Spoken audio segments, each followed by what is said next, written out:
great to have you on with me. I know this is some late-breaking news that we're getting, and the statement officially from Don Jr. about now what this meeting, at least the latest story about what this meeting was about, and the fact that it could have been to receive compromising information about Hillary Clinton.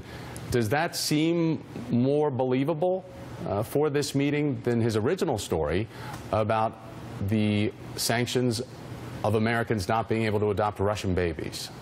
Oh, well, I don't think that anybody in their right mind would believe what he is saying. Obviously, there was a meeting that he did not report, but this has been consistent with those around Donald Trump in not reporting these meetings. Whether you're talking about Manafort, who filed that he was an agent late, had to be discovered, or Jared Kushner, who filed late, or now, you know, Donald Jr., who had not told anybody about this meeting.